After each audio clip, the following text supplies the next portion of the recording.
હું કેનેડામાં ખૂબ સ્મૃત મહિલાના ઘર ડ્રાઇવિંગ કરતો હતો. જો આ સ્ત્રીની પુત્રીને ક્યાંય પણ જવું હોય તો તે મારી સાથે જતી હતી. મેં આજ સુધી આ સ્ત્રીની પુત્રીનો ચહેરો જોયો ન હતો, કારણ કે તે આખો સમય પોતાનો ચહેરો રૂમાલથી ઢાંકેલો રાખતી હતી અને આંખ પર કાળા ચશ્મા પહેરતી હતી.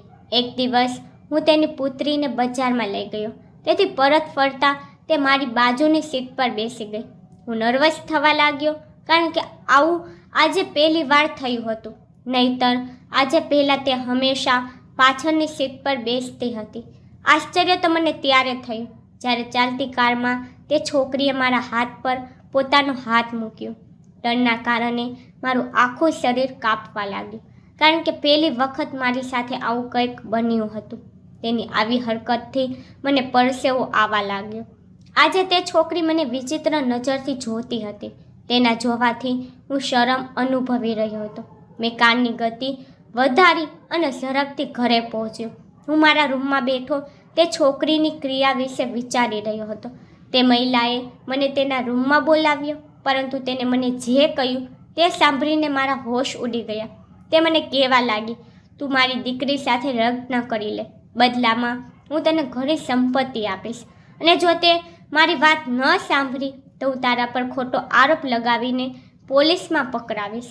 હું તેની છોકરી સાથે લગ્ન કરવા માંગતો ન હતો, કારણ કે હું ભારતમાં બીજી છોકરીને પસંદ કરતો હતો. પરંતુ મારી ગરીબી અને આ સ્ત્રીની ધમકીનો ડર મેં તેની પુત્રી સાથે લગ્ન કરવાની હા પાડી. તેને મને એમ પણ કહ્યું, જો તું ઈચ્છે તો 2-3 મહિના પછી મારી દીકરીને છૂટાછેડા આપી દેજે. આ વિચારીને મેં તે છોકરી સાથે લગ્ન કર્યા. પરંતુ લગ્નની રાતે તે છોકરીએ મારી સ્થિતિ વધુ કરી નાખી.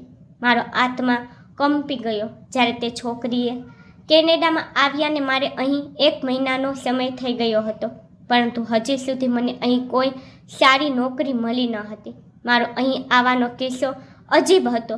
જો મેં કોઈને કહ્યું હોત તો તે મારી વાત પર વિશ્વાસ ન કરત. હું મારા સ્વપ્નમાં પણ વિચારી ન શકું કે મને અહીં આવવાનો મોકો મળશે. હું મારા ઘરની ગરીબીને કારણે ખૂબ જ પરેશાન હતો, કારણ કે મારી યુવાન બહેનો મારા ઘરે બેઠેલી હતી અને તેના લગ્નની ઉંમર પર જઈ રહી હતી. તેના લગ્ન ફક્ત એટલા માટે થઈ રહ્યા ન હતા કારણ કે અમારી પાસે દહેજ વ્યવસ્થા નહોતી.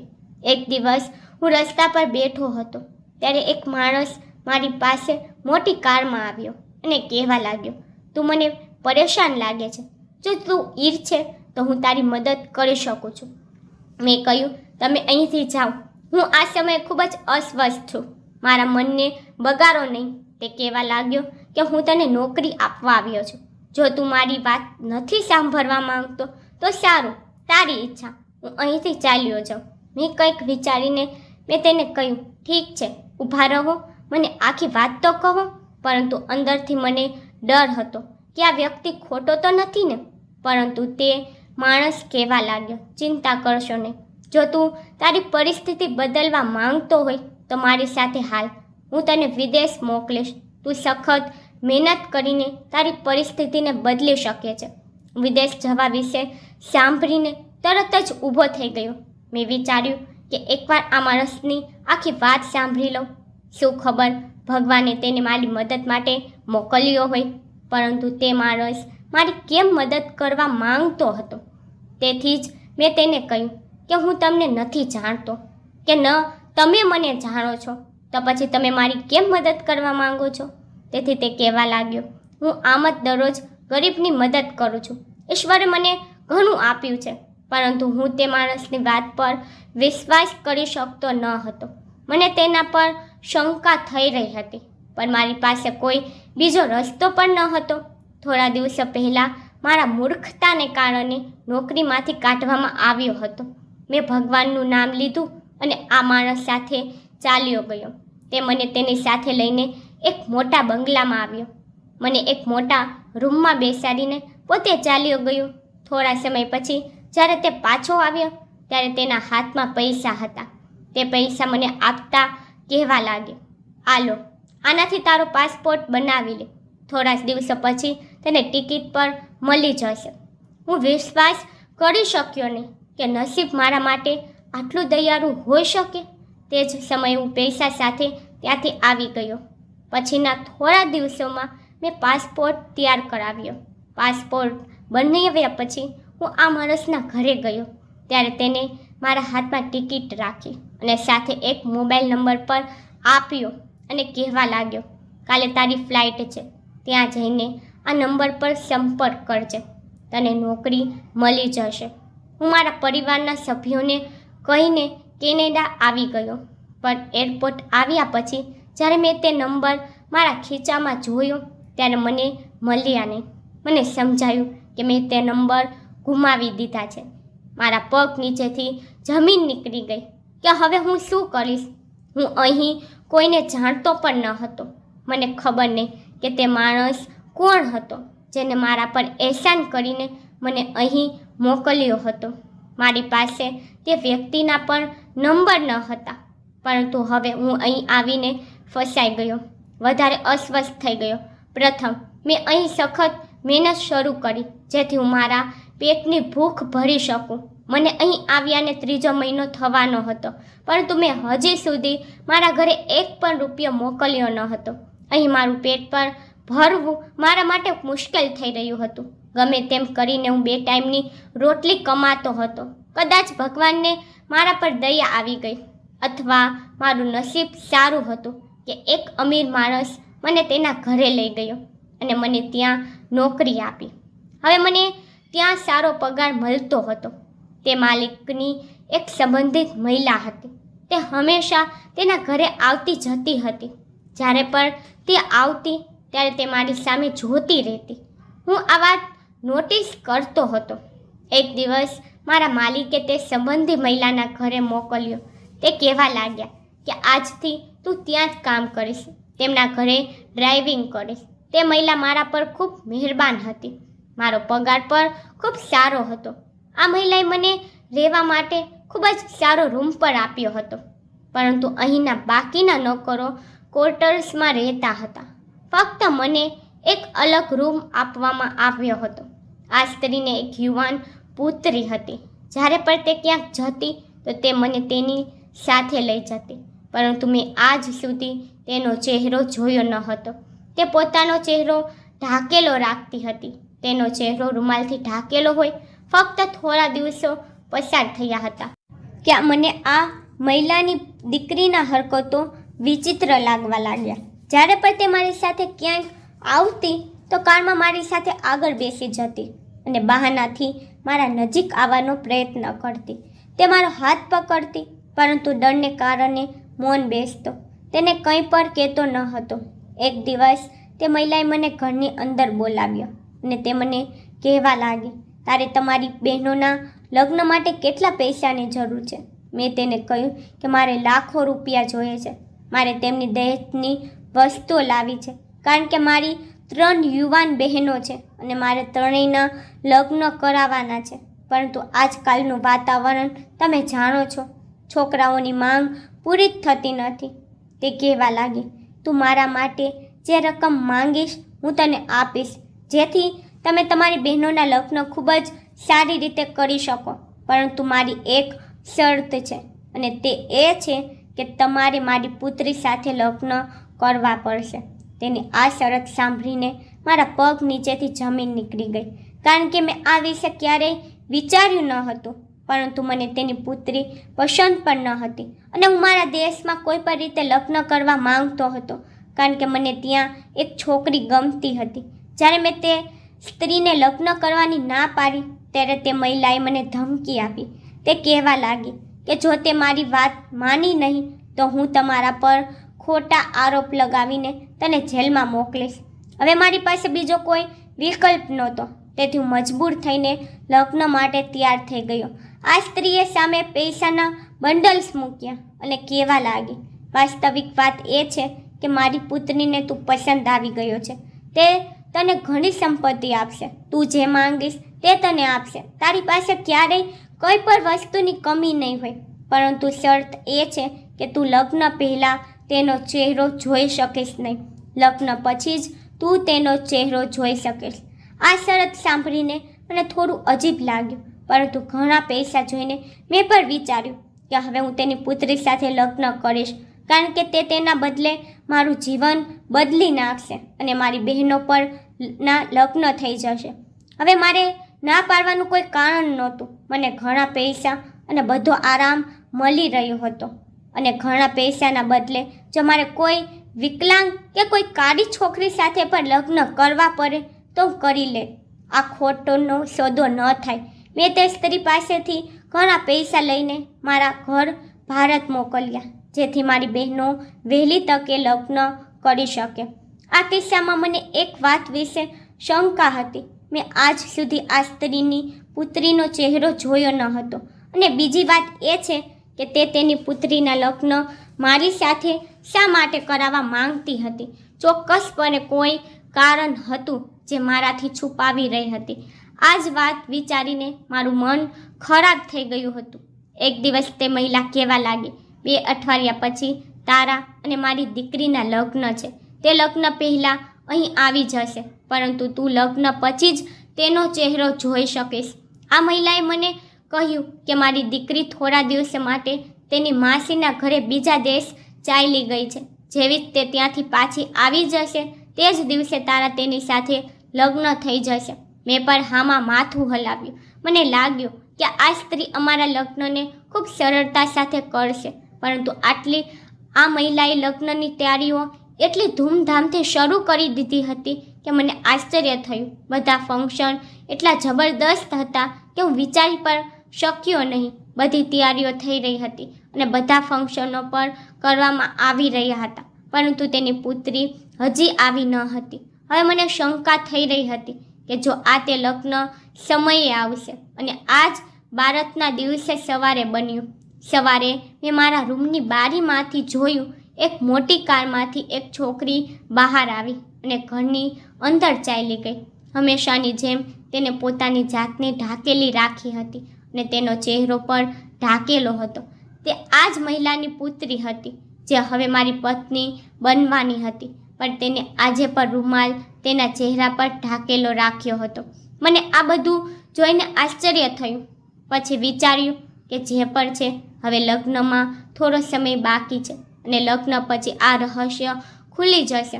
હવે હું લગ્નની રાહ જોઈ રહ્યો હતો. મેં આ લગ્ન વિશે મારા ઘરે કોઈને કંઈ કહ્યું ન હતું. મેં વિચાર્યું કે ખબર નહીં આ લગ્ન કેટલા દિવસો સુધી ચાલશે. હું કંઈ પણ કહીને મારા પરિવારના સભ્યોને પરેશાન કરવા માંગતો ન હતો.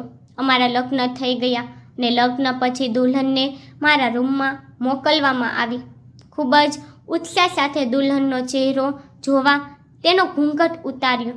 જેવો મેં તેનો ચહેરો જોયો મારા હોશ ઉડી ગયા. તે મહિલાએ કહ્યું હતું કે હું તારા લગ્ન મારી પુત્રી સાથે કરાવીશ, પરંતુ તે છોકરી જે મારી સામે દુલ્હન તરીકે બેઠેલી હતી તે બીજી કોઈ છોકરી નહીં, પરંતુ મારા મોંમાંથી ચીસ નીકળતા રહી ગઈ.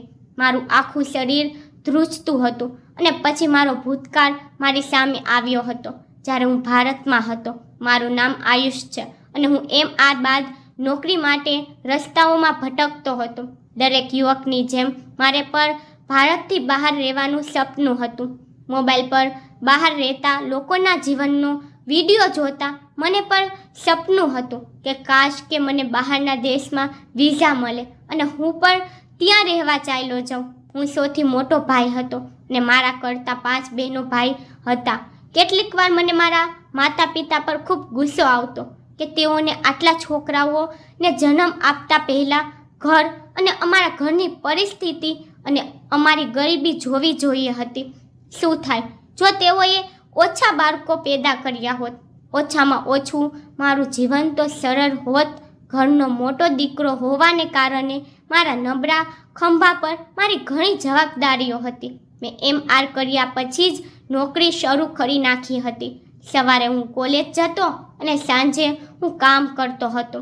તે જ રીતે મેં મારો અભ્યાસ પણ પૂર્ણ કર્યો અને પછી નોકરી શોધવાનું શરૂ કર્યું. આજના સમયમાં નોકરી મેળવવી એ સરળ કાર્ય નથી. ઘણી મહેનત પછી અને ખૂબ જ મુશ્કેલથી એક મોટા વ્યક્તિના ઘરે ડ્રાઈવરની નોકરી મળી. પગાર પણ સારો હતો, તેથી હું ત્યાં શાંતિથી કામ કરવા લાગ્યો.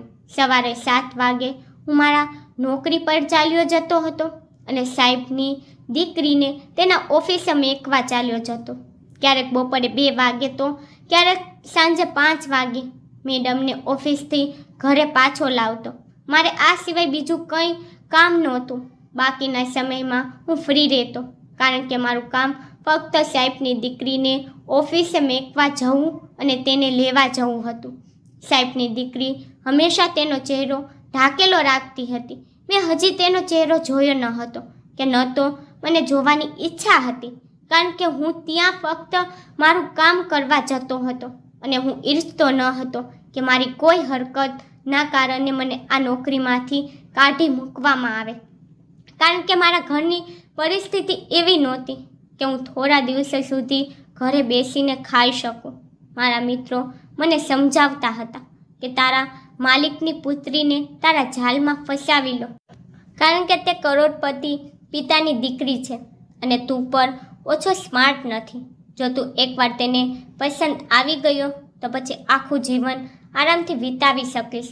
હું ક્યારેક તેમના વિશે વિચારતો હતો અને ક્યારેક મારા દિલમાં વિચાર આવતો કે મારે આવું જ કરવું જોઈએ, કારણ કે ધનિક બનવાની ખૂબ જ સરળ રીત હતી. પણ મારા ડરને કારણે હું માલિકની પુત્રી પર નજર પણ કરી શકતો ન હતો. આ છોકરીએ મારી સાથે ક્યારેય વાત કરવાનો પ્રયાસ કર્યો ન હતો, પણ કદાચ મને એવું લાગતું હતું કે તે કદાચ મૂંગી છે, કારણ કે આ 1 મહિનાની મધ્યમાં મેં તેને વાત કરતા ક્યારેય સાંભળી ન હતી. મારા મિત્રો મને કહેતા હતા કે તું જાતે જ વાત કરવાનો પ્રયાસ કર, શું ખબર તે જવાબ આપે. એક દિવસ મેં તેની સાથે ખૂબ જ હિંમતથી વાત કરવાનો પ્રયાસ કર્યો અને પૂછ્યું, મેડમ, મારે કાલે રજા જોઈએ છે. કાલે હું તમને છોડવા અને લેવા આવી શકીશ નહીં. મારે કોઈ મહત્વપૂર્ણ કામ છે. મેં વિચાર્યું કે તે મને કંઈક કહેશે, શા માટે રજા જોઈએ છે, તે પૂછશે કે તમારે શું કામ છે. પણ તેને મને એક પણ શબ્દ કહ્યો નહીં અને ફક્ત માથું હામાં હલાવ્યું. મને મારી જાત પર ખૂબ ગુસ્સો આવ્યો. મેં વિચાર્યું કે હું આ પથ્થરદિલ છોકરી સામે શા માટે મારું માથું મારું છું. મને નથી લાગતું કે તે કોઈ પણ રીતે મારા જાલમાં ફસાઈ શકશે.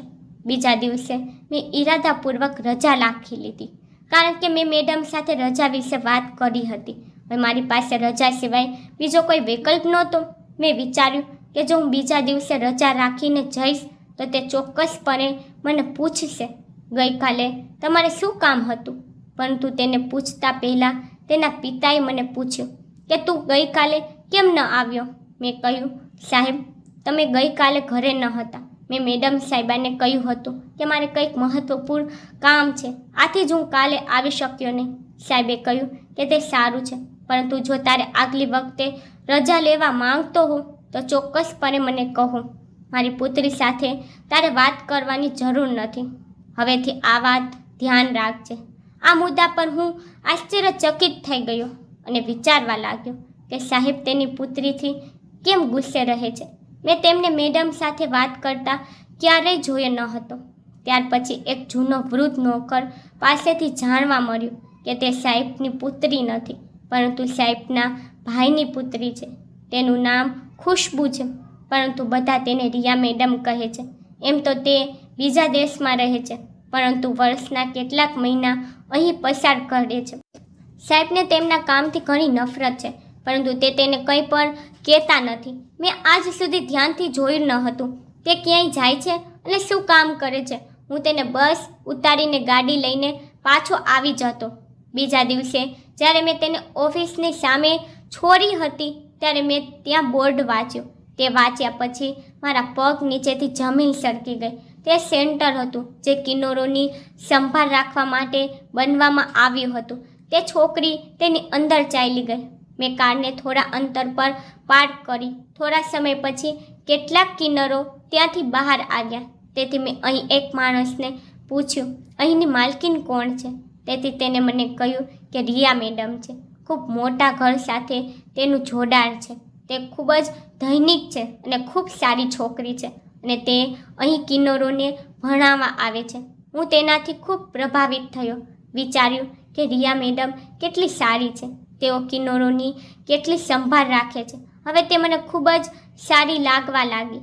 મેં ધીમે ધીમે તેમની સાથે વાત કરવાનું શરૂ કર્યું. થોડા દિવસોમાં તે પણ મારી સાથે ભળી ગઈ. હવે ઘણીવાર અમારી વચ્ચે વાતચીત થતી રહેતી. હવે તે કારમાં બેસીને પોતાના ચહેરા પરથી આ રૂમાલને હટાવી નાખતી અને આખો રસ્તે અમારી વચ્ચે વાતચીત ચાલતી. મને પણ તેના કાકાની જેમ કિન્નરો માટે કામ કરવાનું પસંદ નહોતું, પણ હું તેને આ કહી શકતો ન હતો. મને એવું લાગ્યું કે તે મને મનોમન પસંદ કરવા લાગી છે.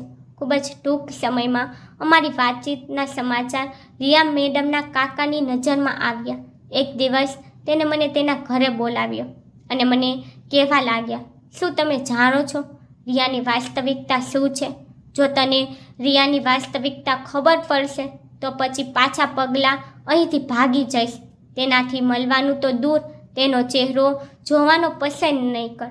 મેં તેને કહ્યું કે એવું સત્ય શું છે રિયા મેડમનું? હું તો લગ્ન કરવા માંગુ છું. આ સાંભળ્યા પછી માલિક મારી તરફ વિચિત્ર આંખોથી જોવા લાગ્યા અને તે કહેવા લાગ્યા કે તે એક છોકરી નથી, પણ તે કિન્નર છે. ન તો તે પુરુષ છે કે ન તો સ્ત્રી, પરંતુ તે ત્રીજી જાતિની છે. તો પછી તે તેની સાથે કેવી રીતે લગ્ન કરી શકે? આ સાંભળીને આખું આકાશ મારા માથા પર તૂટી ગયું. હું વિચારવા લાગ્યો કે રિયાનું તે લોકોનો લગાવ જોયા પછી મારે સમજવું જોઈતું હતું કે તેની વાસ્તવિકતા શું છે. જ્યારે પણ તે લોકો સાથે હોતી તેથી એવું લાગતું હતું કે તે પણ આ લોકોનો એક ભાગ છે, પરંતુ મેં તેના પર ક્યારેય શંકા કરવાનું વિચાર્યું ન હતું. આ માણસે મને સત્ય કહ્યું હતું. હું રિયાનું સત્ય સાંભળીને સીધો ત્યાંથી પાછો ભાગી ગયો. મેં રિયા સાથેના તમામ પ્રકારના સંબંધો તોડી નાખ્યા હતા. હવે મારે તેની સાથે કોઈ સંપર્ક રહ્યો નહોતો, કારણ કે તે મારી સાથે આટલો મોટો દગો કર્યો હતો. તેના સત્યને જાણ્યા પછી હું તેનો ચહેરો જોવા માંગતો ન હતો. મેં તે નોકરી પર છોડી દીધી, પરંતુ તે જોબ છોડીને મેં જગ્યાએ ઠોકર ખાધી. ઘણી મુશ્કેલીઓ પછી મારું નસીબ મારા માટે દયાળુ બન્યું અને હું કેનેડા આવ્યો. પણ મને ખબર નહોતી કે અહીં આવ્યા પછી મારા નસીબમાં શું લખ્યું છે. મારા લગ્નમાં આ કરતી વખતે મેં મારા મગજમાં દૂર દૂર સુધી રિયા વિશે વિચાર્યું પણ ન હતું, પરંતુ જે વિચાર્યું ન હતું તે થઈ ગયું. આ સમયે મારી દુલ્હન તરીકે બીજું કોઈ નહીં પણ રિયા જ મારી દુલ્હન બનીને મારી સામે બેઠી હતી. તેને જોઈને મને જેટલું આશ્ચર્ય થયું, મને જોઈને તેને પણ એટલું આશ્ચર્ય થયું. મેં બંને હાથથી માથું પકડ્યું. હું વિચારીને પાગલ થઈ રહ્યો હતો કે મેં કિન્નર સાથે લગ્ન કર્યા છે. મને ચક્કર આવવા લાગ્યા, પરંતુ હવે મારી પાસે બીજી કોઈ રસ્તો નહોતો. મેં મેડમ પાસેથી પૈસા લીધા હતા અને તેને મારા ઘરે પર મોકલ્યા હતા અને તે જ પૈસાથી મારી બહેનોના લગ્નની તૈયારીઓ પર ચાલી રહી હતી. જો મેં મેડમ પાસેથી પૈસા લીધા ન હોત તો હું આ સમયે ત્યાંથી ભાગી જ ગયો હોત. મારી મજબૂરી અને મારા લોભે આજે મને ક્યાંથી ક્યાં લાવવામાં મજબૂર કરી નાખ્યો કે મેં એક કિન્નર સાથે લગ્ન કર્યા હતા અને એક કિન્નર મારી પત્ની તરીકે મારી સામે બેઠી હતી. મેં ગુસ્સે થઈને તેને મારા રૂમમાંથી કાઢી નાખી. તેને કંઈ પણ કહ્યું નહીં અને તેની માતા પાસે ચાલી ગઈ. તે જેવી જ રૂમમાંની બહાર ગઈ તે જ સમયે મેં અંદરથી દરવાજો લોક કરી નાખ્યો. હું તેને મારા રૂમમાં 1 મિનિટ સુધી પણ સહન કરી શકતો ન હતો.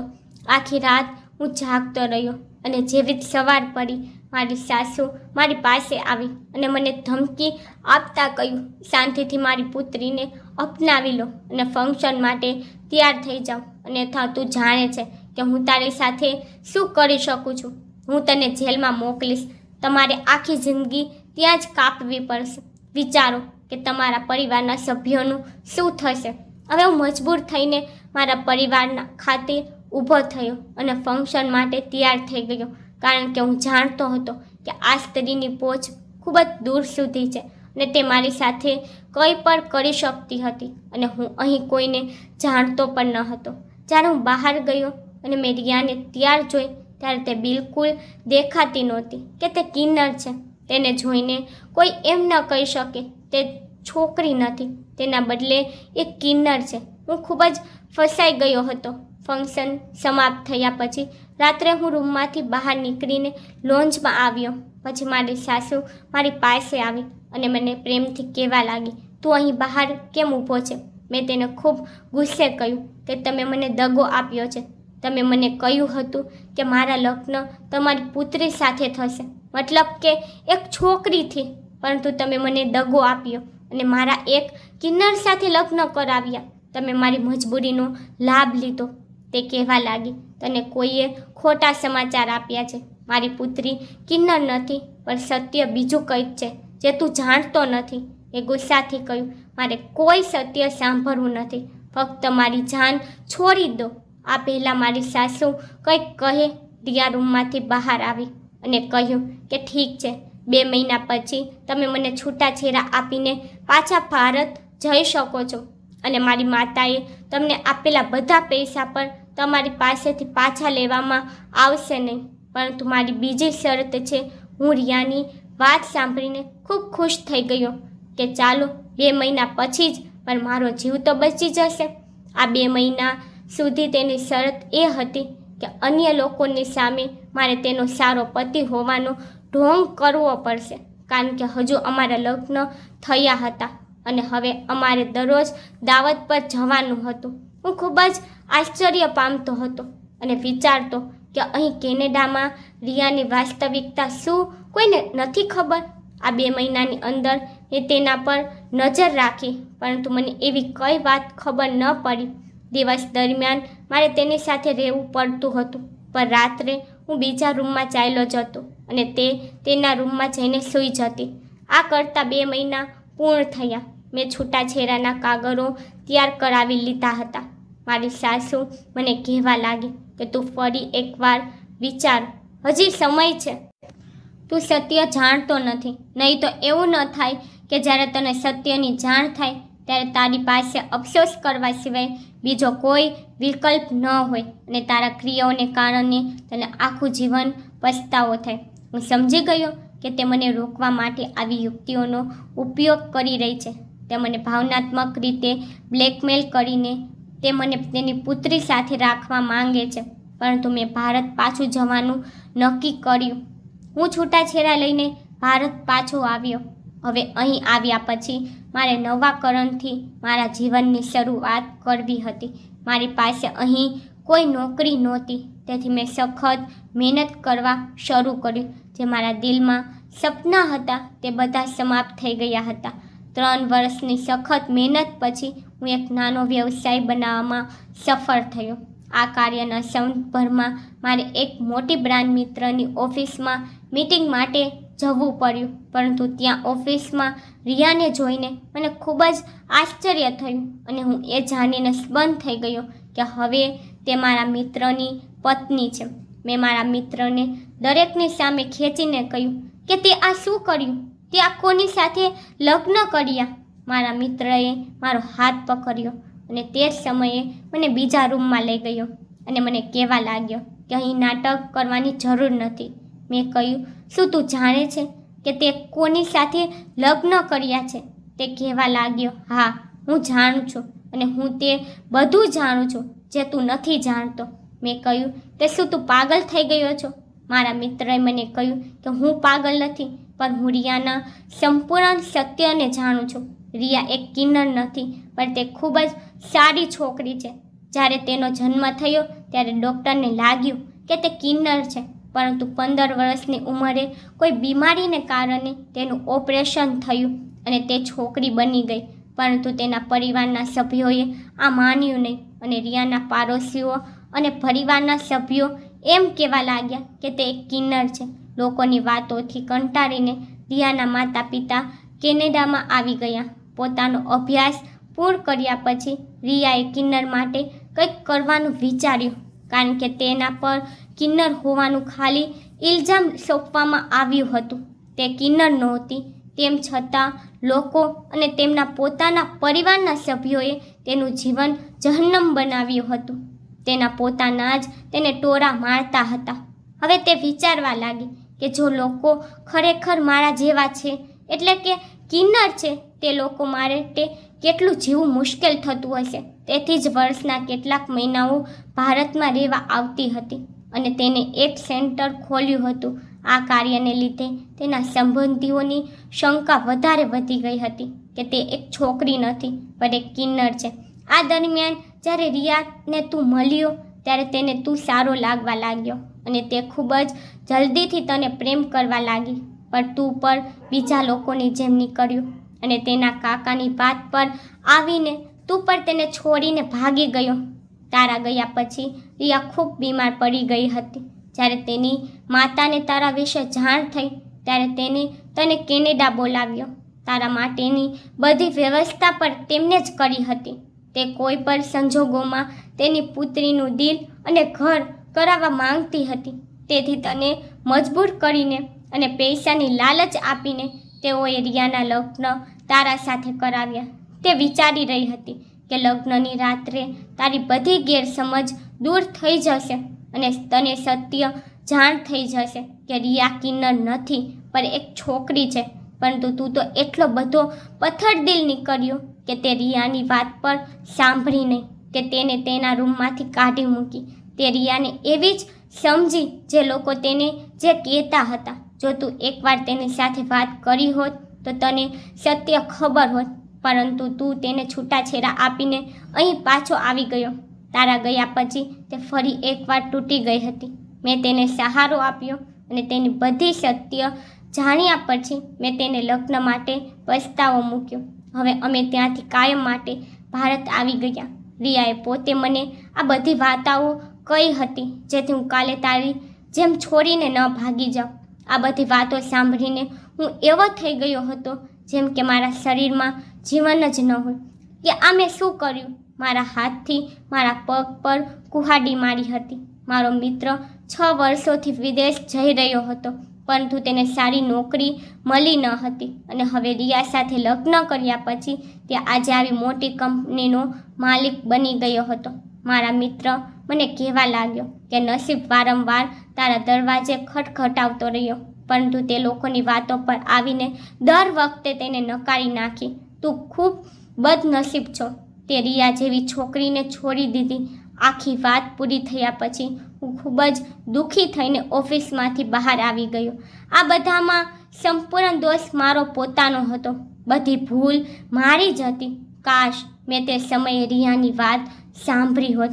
આજે રિયા મારી પત્ની હોત. મેં તેની સાથે ઘણું ખોટું કર્યું હતું. તેથી જ કદાચ ઈશ્વરે તેને મારાથી દૂર કરીને તેને સારો જીવનસાથી આપી દીધો. હવે મારી પાસે પસ્તાવા સિવાય બીજું કંઈ ન હતું. કાશ ત્યારે કાશ આખી જિંદગી મારી સાથે રહેવાનું હતું, કારણ કે મારા જેવા મૂર્ખની સજા આ જ હોય છે કે તે કાશ ને સહારે પોતાનું જીવન વિતાવે. મિત્રો, આશા કરું છું કે તમને અમારી કહાની પસંદ આવી હોય. મિત્રો, તમને મારી સ્ટોરી પસંદ આવતી હોય તો લાઈક, શેર, સબસ્ક્રાઈબ કરી નાખજો.